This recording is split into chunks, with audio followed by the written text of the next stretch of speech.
The water was black and cold, and somewhere above me I could hear my own retirement party still going. I remember the exact moment I hit the surface.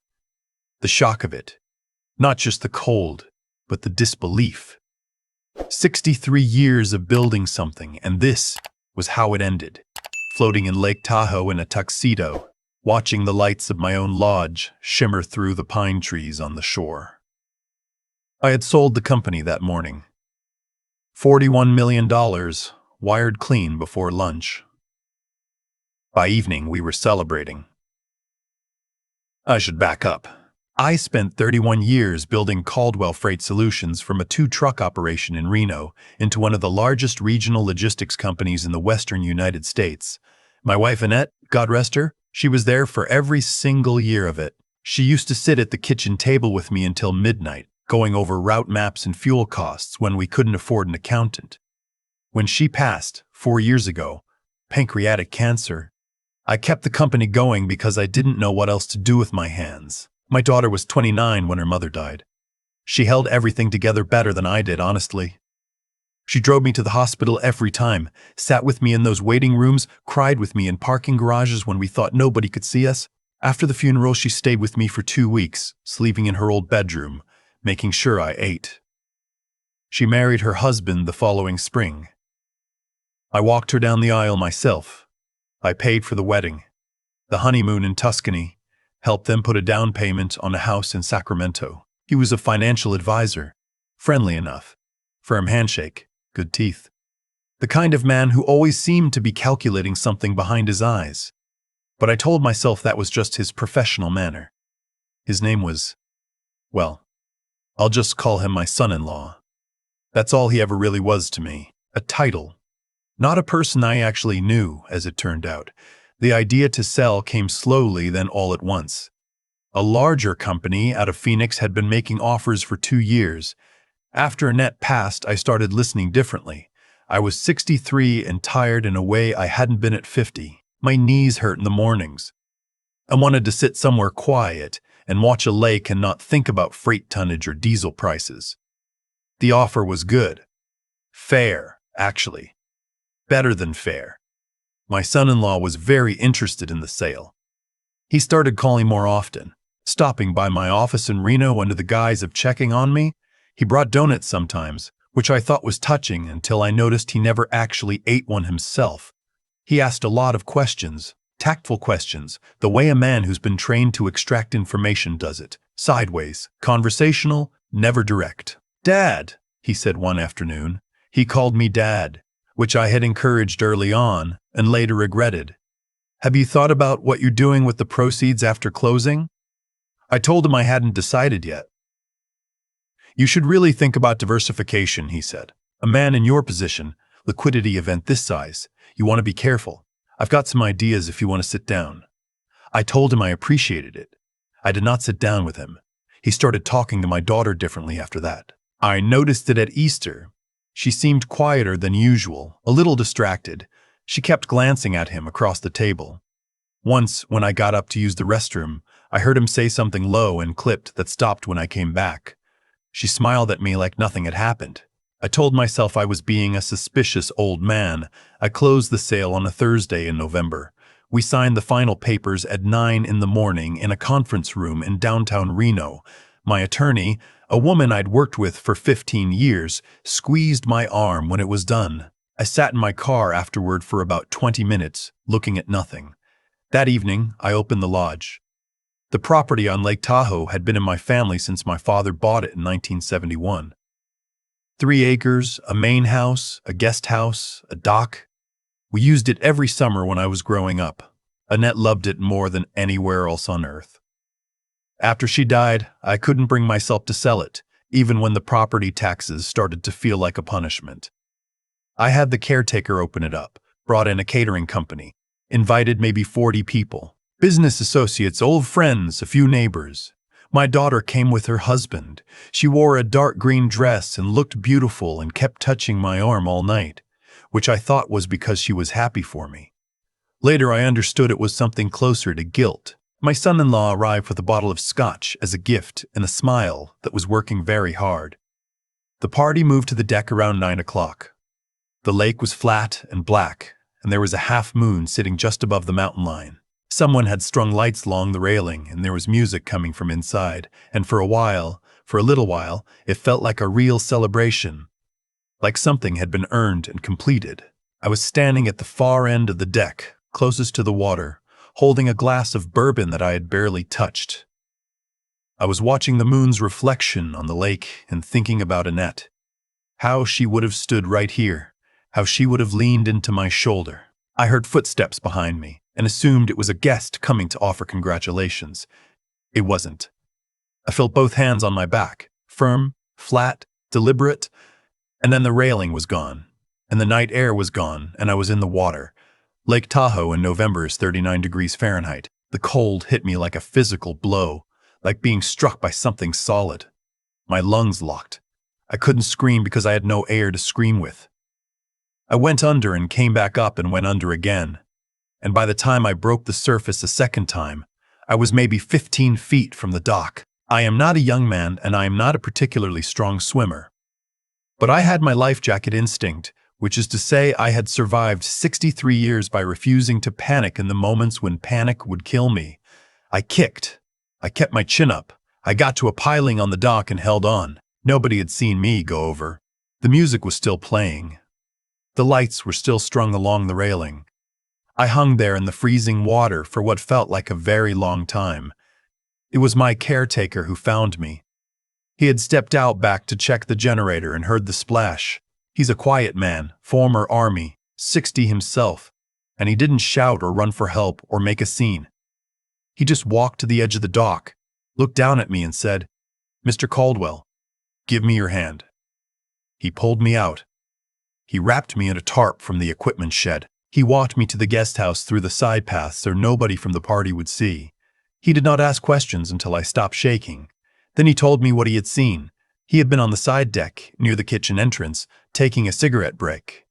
He had a clear sight line to the far railing. He had watched my son-in-law, separate from the party guests, check over both shoulders and walk to where I was standing at the rail. He had watched the whole thing. "I thought he was going to say something to you," he said. "Then he put his hands on your back. We sat in the guest house for a long time. He wanted to call the police immediately. I told him to wait. I sat in dry clothes he'd found in a storage closet, drinking hot coffee he'd made on the guest house stove, and I thought about my daughter in her dark green dress touching my arm all evening. I thought about the conversations that had stopped when I walked into rooms, the questions about the sale, the donuts he never ate.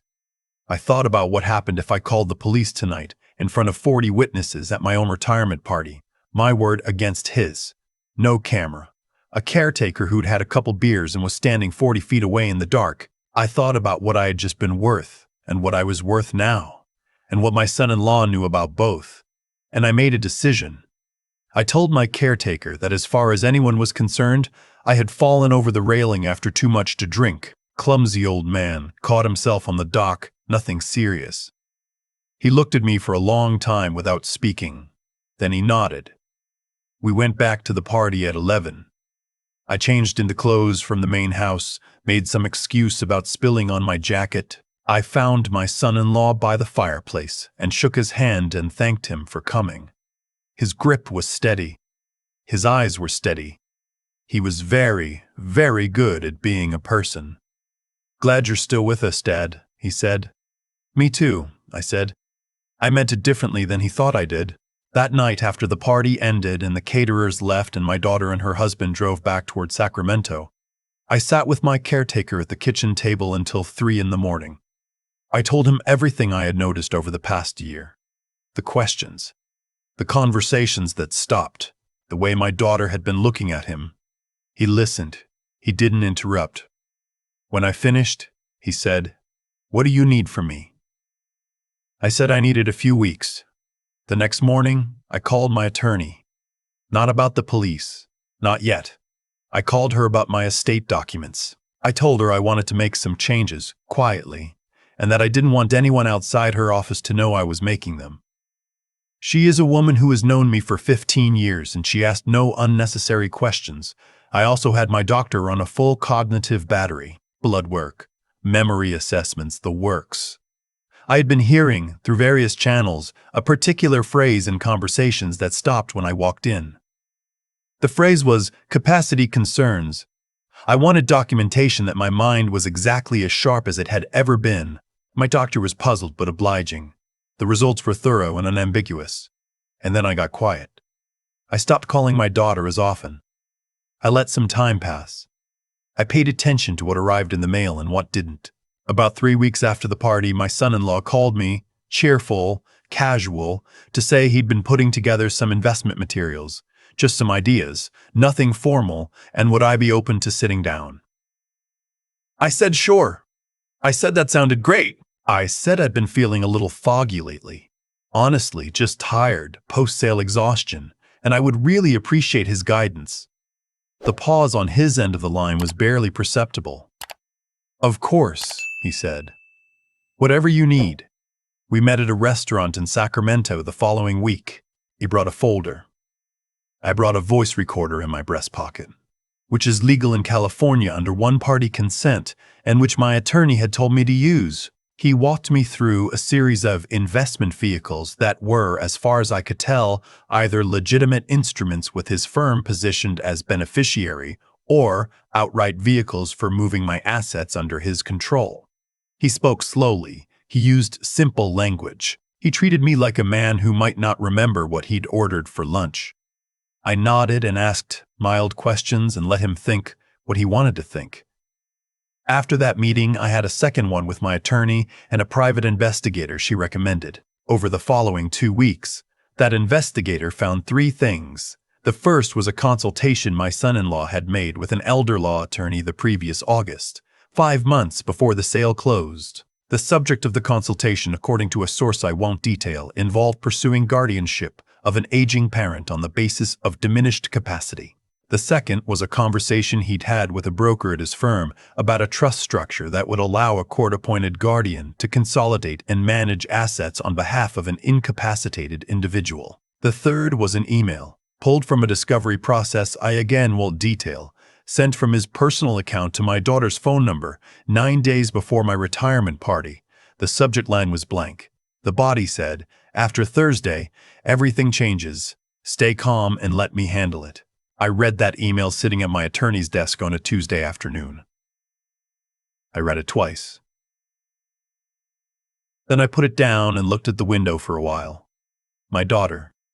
My girl who slept in her old bedroom after her mother died. Who cried with me in hospital parking garages. I don't know even now exactly how much she knew. I'm not sure I want to know. Some questions, once answered, can't be unasked. What I know is that she didn't call the police when her husband pushed her father off a deck into a freezing lake, and she didn't call me. The following Thursday, exactly 4 weeks after the party, I called the Placer County Sheriff's Office. I came with my attorney. I came with my caretaker, who gave a written and recorded statement. I came with the voice recording from the restaurant, the investigator's findings, and the email. They arrested my son-in-law at his office in Sacramento at 10:15 in the morning. I know, because my attorney's paralegal was monitoring the situation and texted me when it happened.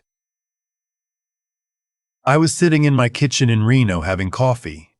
I sat there for a long time after I got that text. I didn't feel the way I expected to feel. I'd imagined something like triumph.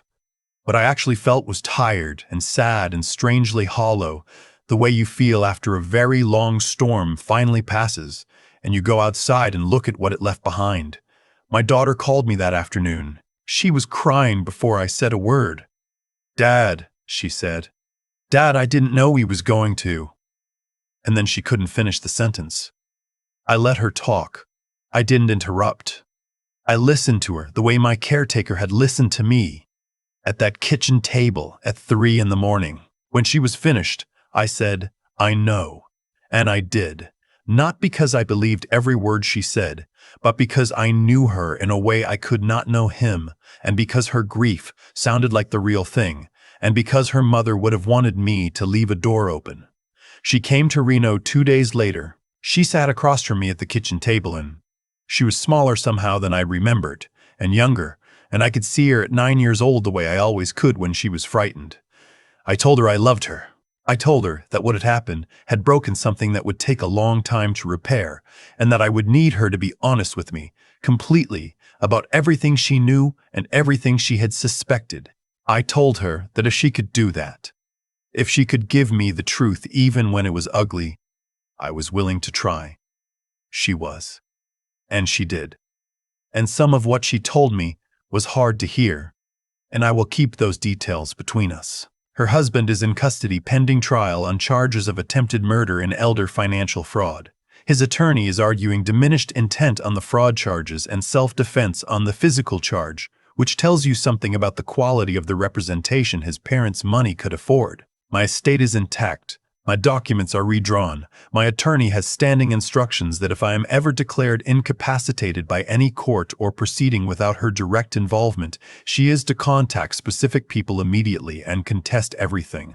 My caretaker got a significant raise and a written guarantee that the lodge is his to live in for the rest of his life, rent-free, regardless of what happens to me.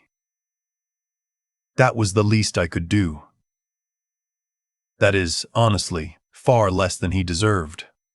My daughter and I talk on the phone every Sunday evening. She's back in Sacramento in a different apartment now, a small one, working at a nonprofit that does housing assistance. She sounds like herself again, or a quieter version of herself, which I understand. Grief changes your register. I know that better than most. Last month I went to the lodge for a long weekend, first time back since the party. My caretaker had the heat running and a pot of chili on the stove when I arrived, and the lake was still and gray under a winter sky, and I walked out to the end of the dock and stood there for a while. 39 degrees. That's how cold the water was when I went in. I looked out at the water, and I thought about the fact that I was standing on a dock in November, and the air in my lungs was cold and clean and mine. I thought about Annette, about the fact that she never had to watch any of this happen, which I count as a mercy. About the fact that she would have known long before I did that something was wrong. She always saw people more clearly than I did. That was her gift. I stayed out on the dock until my fingers went stiff. Then I went inside and ate the chili and sat by the fire and watched the lake go dark through the window. I am 63 years old. I built something from nothing over 31 years, and I sold it, and I am still here. Not because I was lucky, though I was, my caretaker being where he was, when he was, that was luck, pure and plain.